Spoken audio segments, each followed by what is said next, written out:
Namaskar. Welcome to Dr. Rao's Temple of Learning. This is your YouTube channel, Spiritual Management Course. Today we are discussing the part 1 of 29th small discourse entitled as What is Development of Consciousness? That is Chetna Ka Vikas.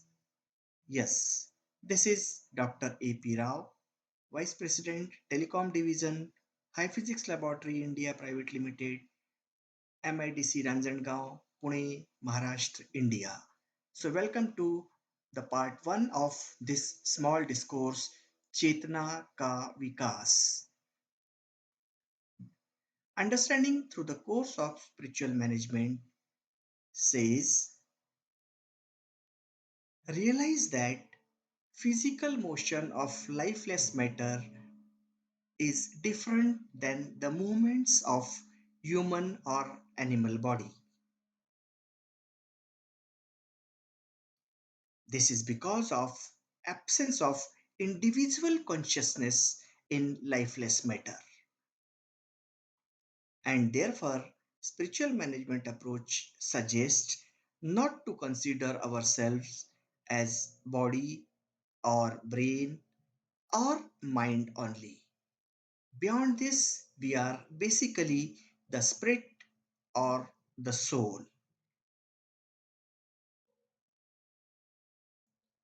As we speak about the physical materialistic development, there used to be the development of consciousness as well. Spiritual management approach suggests us that there is internal consciousness as well as external consciousness. Now the question is, from where the consciousness arises and what is it? Internal consciousness is every individual brain has a combined activity of billions of neurons as a tiny biological machine, which gives rise to a conscious experience to each brain. This is called internal consciousness. And external consciousness is the universal consciousness or a free unbounded energy in the space or a substratum in which we live bodily or otherwise.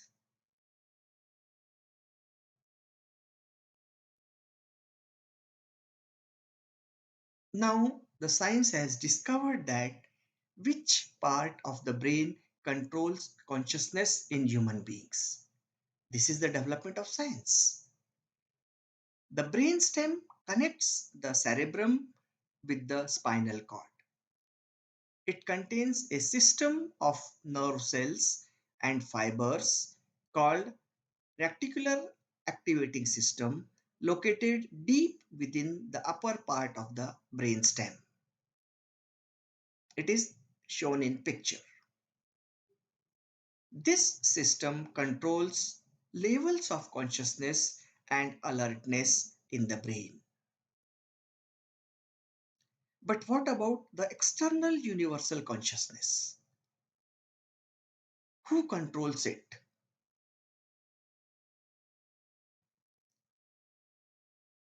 The spiritual management approach says it is being controlled by nature, given a name as God in Indian mythology.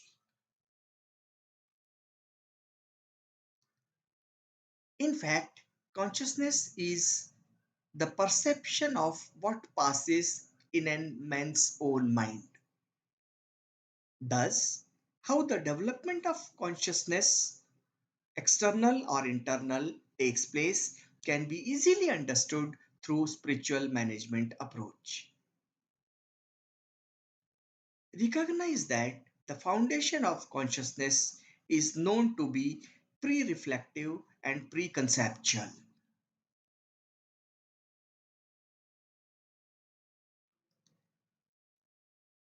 The consciousness is grounded in the rhythms of a body acting with a Sensory motor intentionality.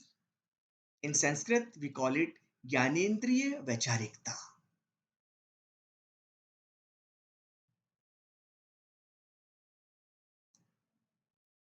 Actually, sensory motor coupling is the coupling or integration of sensory system and motor system in human body.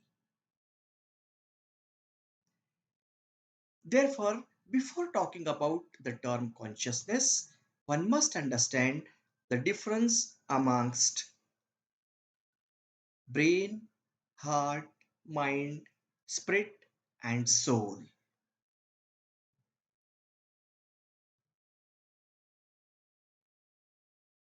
What the Indian mythology says about brain and mind. In Indian mythology, they have used the words Mendu for the brain and Mana for the mind.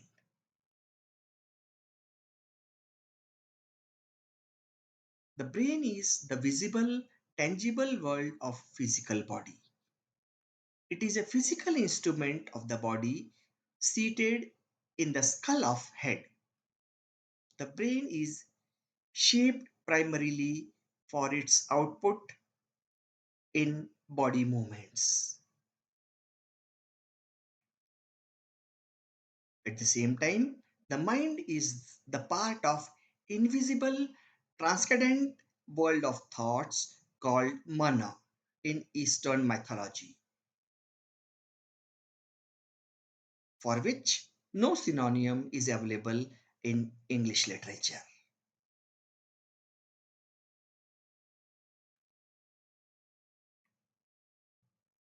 Mind is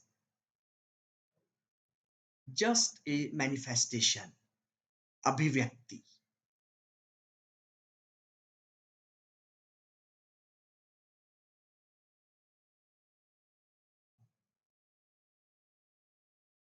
The mind is the manifestation of thoughts, perceptions, emotion, determination, memory, and imagination that takes place within the brain.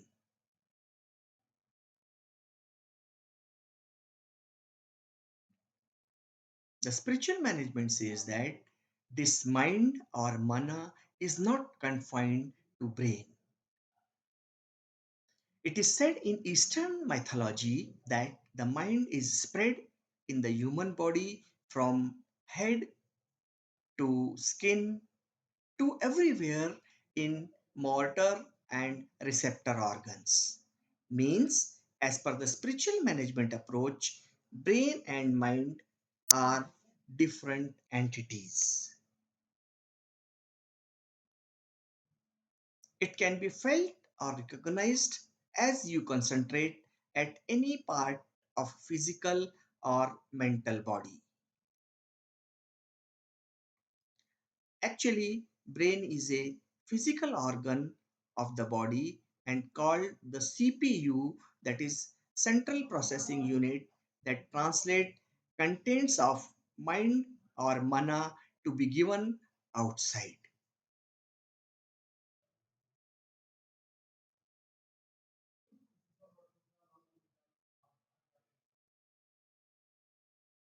What about the heart?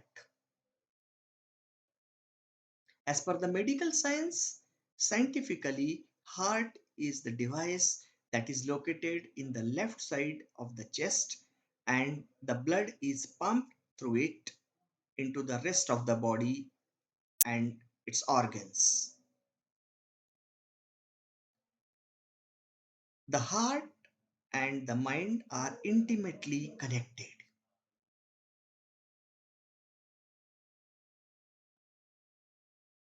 How do we say that negative state of mind may increase the risk for heart disease?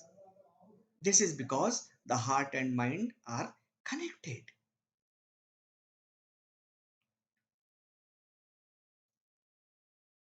American Journal of Cardiology says happy and cheerful individuals have significantly lower chances of heart attack. What do you do in self hypnotism? For example, in a cold morning while taking bath with cold water, you instruct your mind that the water is not very cold, which is not a normal activity, and your brain and mind accepts it. So you can take a bath with cold water in the early morning in the cold days. How the Indian mythology is speaking the same, even at times we call it non-scientific. In Indian mythology, heart is figuratively believed to be related with emotions and sentiments, while mind or mana is believed to be related to rational thinking.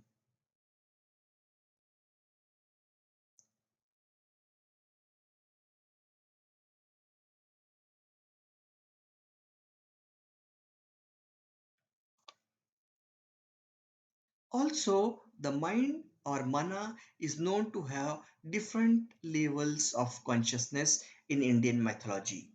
They call it Chetan, Avachetan, or Ati Chetan. A thought is believed to be generated through the combination of information stored in the brain of human being, which is controlled by the mind or mana, and finally decided whether output is to be made public or not. You might have observed that there are so many thoughts in our mind, but only a few thoughts are materialized in the form of speech or words. So, mind or mana decides what is to be given out, and what is to be kept in the brain is also the form of thought only. This is how the brain is related to the mind or mana, and the two interact in a given situation. That's all for this discourse. Thank you very much for your patient hearing. We shall continue the discourse. What is development of consciousness? That is Chetana ka Vikas in part 2. Thank you. Thank you very much.